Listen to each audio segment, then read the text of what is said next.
Në fillim të javës që vjen mbrin edhe ajo në ato territore. Në fund të javës ose në fillim të javës që vjen? Po, duhet të mbrin ato territore. Me ritmin që po ecën, pra në rast se nuk ndodh diçka ose diçka tjetër. Dhe bëhen dy grupe goditëse. Plus Shtetet Bashkuara të Amerikës kanë lëvizur avion të ndryshëm, kanë çuar rreth zonave në afërsi, plus edhe ka kërkuar të gjithë anëtarëve të NATO-s që kanë kapacitete dhe në këto 4 ditët e fundit ka pasur fluturime të avionëve Eurofighter gjerman, francez dhe britanik, të cilët janë vendosur në 2 baza. Një pjesë janë vendosur në bazën e Akrotinit në Kipro, kurse një pjesë tjetër janë vendosur në bazën e Al Sultan në Jordani. Pra, pavarësisht retorikës që evropianët kanë në kuadër të Groenlandës me Trumpin, kur vjen puna te Irani, ata janë bashkuar sërish me Trumpin për të sulmuar Iranin, pra po marrin pjesë në këtë sulm. Normalisht europianët nuk do të bëhet pjesë absolutisht NATO komplet. NATO. Edhe Europa në rastin e Evropa, NATO. Ne po themi në kuadër të NATO-s, pra nuk është bërë në kuadër të Evropës, por në kuadër të NATO-s kjo. Pra gjithë NATO po merr pjesë aty me përjashtim të Turqisë, e cila nuk ka lejuar përdorimin e hapësirës saj ajrore kundër Iranit këtë aspekt. Normalisht që avionët e NATO-s, pra NATO nuk do të përdoret për të sulmuar Iranin, por do të përdoret në aspektin e mbrojtjes ajrore. Pra aspekti i mbrojtjes ajrore që raketat që Irani do lëshojë, këta do mundohen të azisojnë në ajër, pra të bëjnë të njëjtën gjë që bën edhe radhën e parë në luftën Iran-Izrael. Pra e njëjta gjë, për këtë arsye do të përdoren. Pra jo për të sulmuar direkt Iranin, por janë pjesë e këtij koalicioni që po ndërton Shtetet Bashkuara të Amerikës të pashpallur për të sulmuar Iranin. Por në të njëjtën kohë kemi edhe lëvizje, mund të kemi goditje nga Shtetet Bashkuara të Amerikës. Mund të kemi goditje tani afër apo? Po, unë mendoj që do ketë goditje afër për arsye sepse ka pasur edhe lëvizje të shumta nga pjesa tjetër të cilat janë aleat pra të Iranit.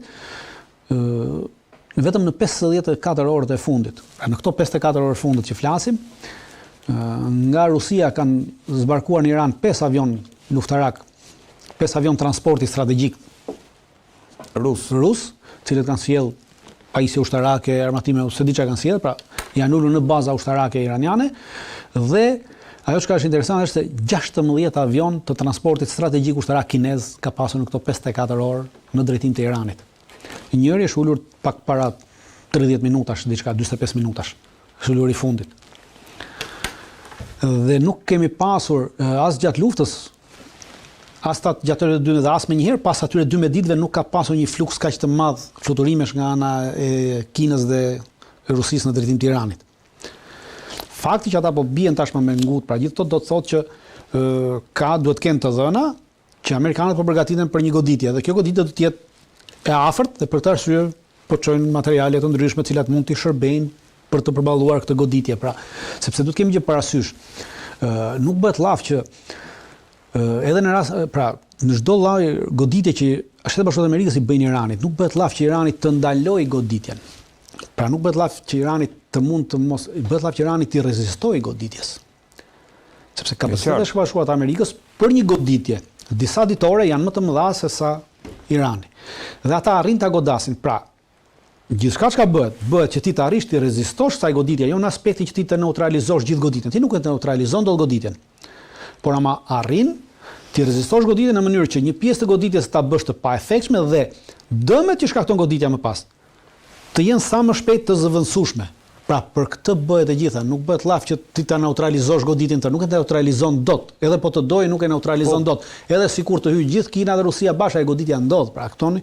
Pra kjo është ideja. Thjesht të amortizoj goditjen amerikane ndaj Iranit. Po sa e komplikon nuk e komplikon prania, prania e avionëve rus, avionëve kinez, e mbështetjes së hapur ruse dhe kineze, ndërkohë që nga ana tjetër ju sapo thatë që do kemi dhe avion gjerman, avion francez, avion britanik që janë poshtë vendosën drejt asaj zone. Si e projekton nesër një konflikt të mundshëm? Nuk ka asnjë konflikt të mundshëm. Konflikti është midis Shtetit Bashkuar të Amerikës dhe Iranit. Do të vazhdojë midis Shtetit Bashkuar të Amerikës dhe Iranit. Mund të hyjë edhe Izraeli, mund mos hyjë Izraeli, pra varet në këtë se si e kanë vendosur amerikanët, sepse është çështje vendimmarrje në Shtetet Bashkuara të Amerikës. Por nuk ka për të pasur një konflikt midis Shtetit Bashkuar të Amerikës dhe Kinës, midis Shtetit Bashkuar të Amerikës dhe Rusisë për shkak të Iranit. Pra, Rusia dhe Kina janë duke fuqizuar Iranin që të përballojë dhe amortizojë këtë goditje amerikane. Pra përplasja është midis Amerikës dhe Iranit. Jo, e qarta jo. Nuk ka për të pasur asnjë përplasje, është e njëjta gjë që po ndodh sot në Ukrainë. Pra gjithë Amerika, gjithë NATO po çon armatim, municione në Ukrainë, po nuk kemi një përplasje 4 vjet midis Rusisë dhe Amerikës ose NATO-s. Jo, dakor. Pra e njëjta gjë është. Edhe tu koncepti, pra zëvendësoni Ukrainën me Iranin, pra për të krijuar idenë se çfarë po ndodh. Pra Ukraina po përdoret atje për të dobësuar Rusinë. Kurse këtu Rusia dhe Kina po përdorin Iranin për të dobësuar Amerikën. Irani është Ukraina e SBA-s. Me një ndryshim që Ukraina u nxit për këtë, kurse Irani nuk u nxit nga Kina dhe nga Rusia. Pra Irani po sulmohet në këtë aspekt nga Shtetet Bashkuara të Amerikës. E qartë. Pra këtu është ndryshimi, por në këtë aspekt në kalkon çfarë po ndodh është thjesht identike. Këtu Ukraina, këtu Irani. Pra kjo është dhe nuk ka për të pasur asnjë lloj ndryshimi tjetër në aspektin global që do të kemi një përplasje më të madhe. Nuk zgjerohet përplasja. Pra do të mbetet rajonale në atë aspekt, por kjo njërës parë këtu intereson të dobësoj Shtetet Bashkuara të Amerikës në këtë aspekt të tregoj fuqi, të dobësoj dhe ta tregoj që është e pafuqishme ushtarakisht, e pafuqishme politikisht, pra, dhe e pa aftë nga ana strategjike. Dhe nuk ka kapacitete që të bëjë një luftë. Pra, ajo çfarë bën është vetëm ndërhyrje të tilla ushtarake në formë ajrore, kaq që ka kapacitetin. Kapacitetet të tjera Shtetet Bashkuara të Amerikës nuk kanë, janë zero, nuk mund të bëjnë pushtim ose diçka tjetër. Nuk e njohin atë opsion. Këtasaj mund të bëjnë pushtime për ishuj të vegjël si Granada, si këto. Mund të pushtojnë nesër Diego Garcia, në cilën e kanë të pushtuar, pra ishullin Diego Garcia. Ata mund ta pushtojnë nesër. Ja do të diskutojmë direkt. Mund të pushtojnë edhe Groenlandën nesër. Patjetër, pasi kanë bërë gati trupat për ta pushtuar Groenlandën. Shtetet Bashkuara kanë bërë gati trupat? Trupat i kanë bërë gati edhe për të pushtuar Groenlandën, për të çuar në Groenland.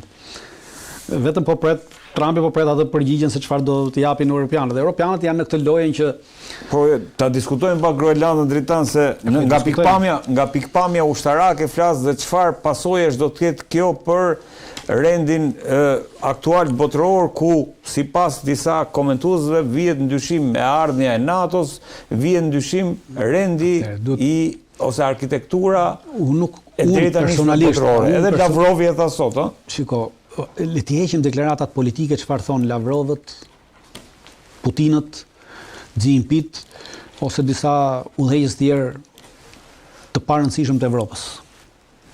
Pra, ato janë deklarata politike që bëhen me qëllime për të nxitur media, çështje tjera, idera tjera, pra nuk ka të bëjë. Normalisht, do të kemi një parasysh, NATO është Shtetet Bashkuara të Amerikës. NATO nuk është as Shqipëria, as Maqedonia, as Greqia, as Turqia, as Danimarka, as Finlanda, as vendet balltike. Ne nuk jemi NATO. NATO është Shtetet Bashkuara të Amerikës. Zgjerimi i NATO-s pas vitit 1999 është vendimarrje e Shtetet Bashkuara të Amerikës. Jelcini ul në vitin 1990 në tavolinë me Shtetet Bashkuara të Amerikës, me George Bushin senior dhe ju premtua që nuk do zgjerohet. Pra nuk ul Evropa.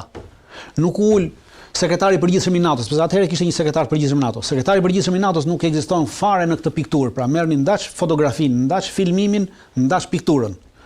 Nuk ekziston askund sekretari i përgjithshëm i NATO-s në këto biseda. Ekziston biseda midis presidentit amerikan dhe presidentit rus, ku amerikani premton që nuk do kemi zgjerim të NATO-s. Dhe pas 99-s, dhe atëherë, po. Pas 99-s filloi zgjerimi i NATO-s. Dhe zgjerimi i NATO-s ishin vendimarrja të Shtetet Bashkuara të Amerikës dhe jo vendimarrja e NATO-s. Janë ato që vendosin se kush hyn në NATO, ashtu siç vendosen edhe për Shqipërinë që hym 2009. Nuk plotsonim asnjë kusht, nuk plotsojmë asnjë kusht, por jemi pjesë e NATO, sepse është vendimarrje politike për nevoja strategjike të Shtetet Bashkuara të Amerikës. NATO janë Shtetet Bashkuara të Amerikës. Në çfarëdo lloj operacioni që NATO ka marrë pjesë, pa prezencën e Shtetet Bashkuara të Amerikës, NATO ka dështuar dhe nuk ka mundur. Kur nisi operacioni në Libi, më e pashta dhe më qartë në 2011, çdo kush mund të hyjë në Google dhe ta lexojë dhe të shohë. Pas 2 javësh, evropianët morën përsipër në NATO, në komandën e NATO-s, në Mons që do ta bënin vetë operacionin, pa ndihmën e amerikanëve. Dhe e nisën operacionin. Pas 2 javësh mbetën pa bomba. Pas 2 javësh mbetën pa mundësi furnizimit të avionëve në ajër. Pas 2 javësh mbetën pa mundësi marrjes të objektivave strategjik për të goditur objektiva strategjik, të zbulimit strategjik. Dhe pas 2 javësh i kërkuan në mënyrë të turpshme, sepse detyruan pasaj të hanin atë që kishin bështyr, i kërkuan ndërhyrjen e Shtetet Bashkuara të Amerikës. Shtetet Bashkuara të Amerikës dërguan bomba dhe avion furnizues edhe avion zbulues. Dhe arritën të mundin Kadafin. sepse nuk arrinin dot të arrëzonin Kadafin. Pra, pa prezencën e Amerikës nuk ka NATO. NATO është Amerika. Në momentin që Amerika vendos, thotë ne dalim nga NATO, atëherë s'ka NATO. Përse ko Amerika nuk e thot atë, NATO do të qëndroj. Nuk ka për të pasur asnjë ndryshim në këtë aspekt. Mund të largohen shtetet e tjera, mund të dalin. Ato nuk e prishin NATO. Del nesër Danimarka ose del Shqipëria, Danimarka dhe Shqipëria NATO janë njësoj, kanë të njëjtën vlerë, nuk kanë asnjë. Danimarka ka nisur trupa dhe të kalojmë pak te kjo. Nuk ka nisur asnjë trup. Trupat atëherë do kemi gjë parasysh. Do jetë fati ka një marrëveshje të vitit 1990, një vitit 1951. Për vendosjen e bazave ushtarake në Groenland.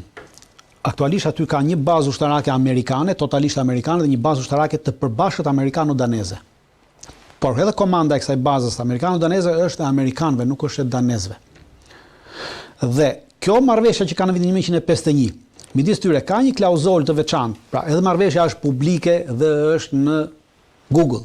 Gjithkush mund ta hyjë dhe ta gjej, vetëm ta kërkojë në anglisht. Pra marrëveshja e vitit 1951 për bazat ushtarake midis Danimarkës dhe Shtetit Bashkuar të Amerikës. Po.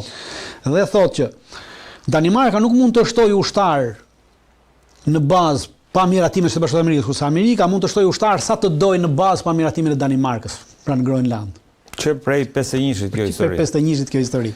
Dhe por ama thotë që shtetet e NATO-s mund ta përdorin territorin e Groenlandës në kuadër të stërvitjeve, por me kohë të limituar.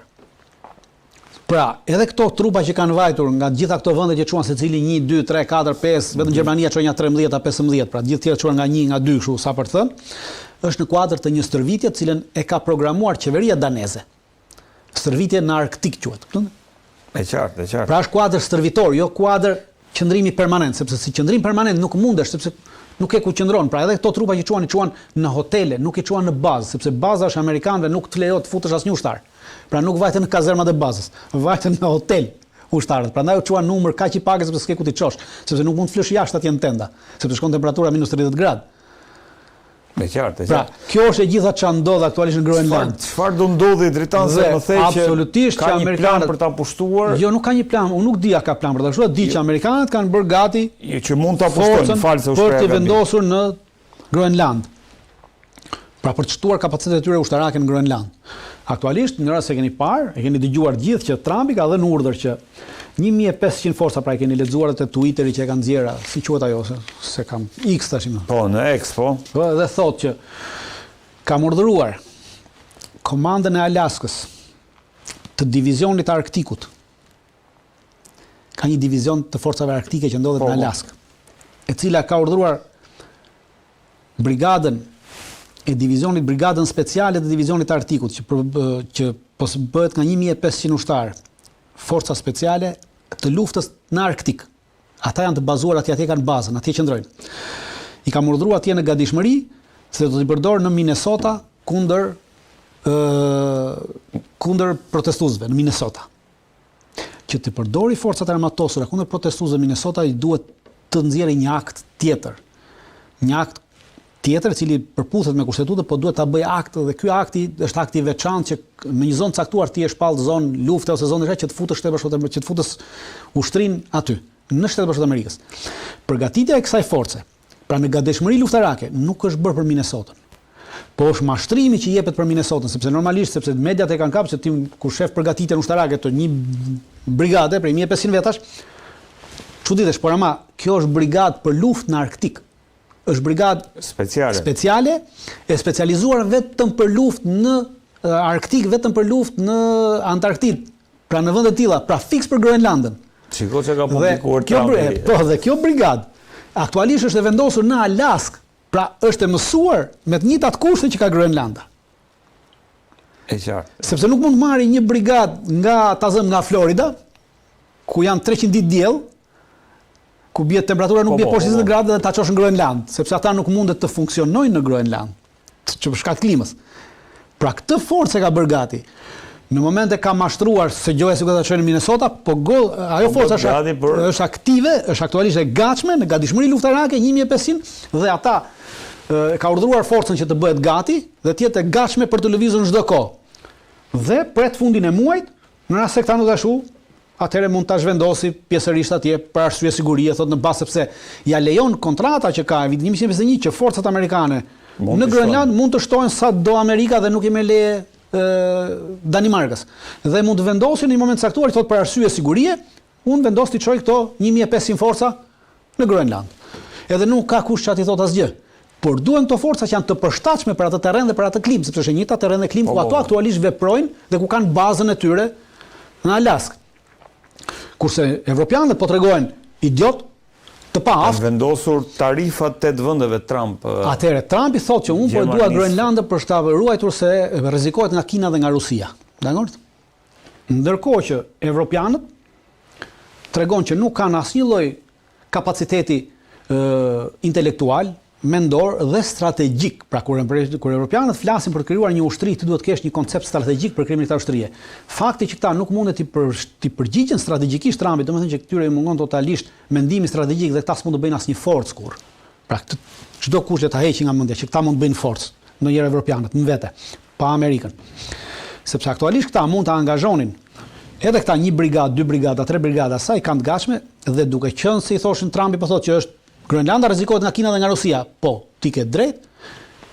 Hajde ulemi, merremi vesh që ne ti çojmë 10.000 trupa në Groenland që ta ruajnë Groenlandën nga Rusia dhe nga Kina.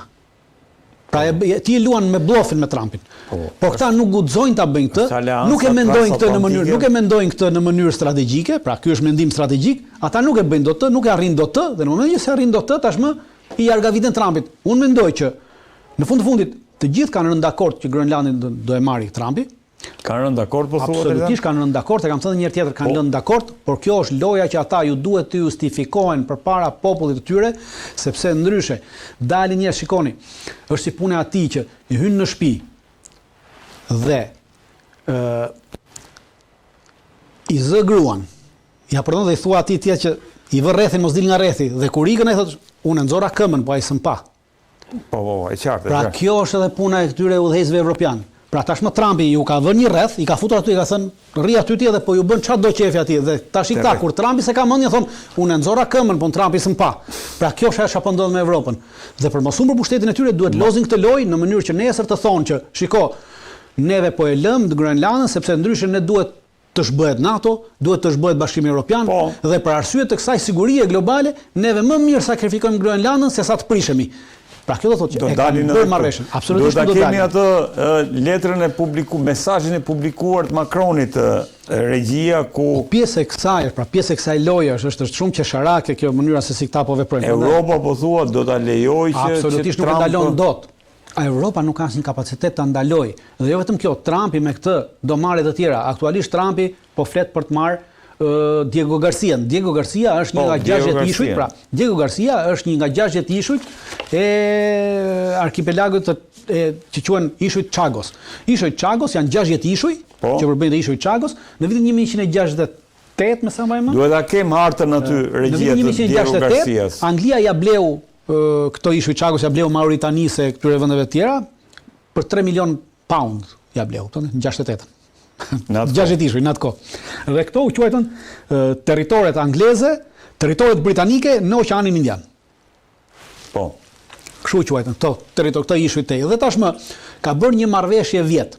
Në maj të 2025, Anglia ka bërë një marrëveshje që ishullin e Diego Garcis dhe një pjesë të tyre ishullve t'i rikthehen vendeve, pra t'i rikthehen Mauritanisë dhe këtyre vendeve që ju përkisnin dikur.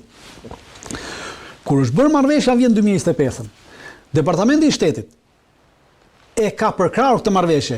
Duhet kemi një foto në asnjë regjia për atë. Po, duhet të jetë një foto dhe regjia e Departamentit të Shtetit që thot Marco Rubio thotë që ne e përkrajmë marrëveshje midis Anglisë dhe që quhet marrëveshja e Chagosit, sepse për shkak të ishujve, për shkak të emrit të ishujve.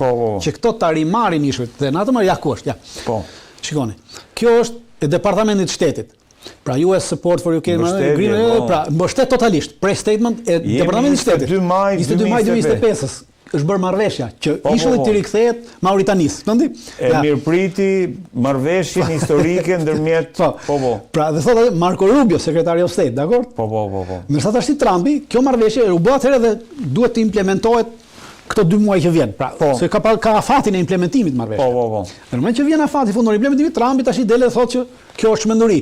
Po Trump ishte në pushtet në maj 2025 kur kjo ndodhi. Dhe në këtë marrëveshje parashikohet që baza e Diego Garcias, pra, në këtë ishull. Nga Diego Garcia u nisën avionët për në Iran. Baza e Diego Garcias është bazë angleze, nuk është bazë amerikane realisht. Është bazë që ka qenë që gjatë luftës dytë botërore. Nuk është bazë amerikane, është bazë angleze. Dhe amerikanët e përdorin këtë bazën angleze atje në Diego Garcia. Dhe në këtë marrëveshje parashihet që thot për 90 thot ishulli i kalon në pronësi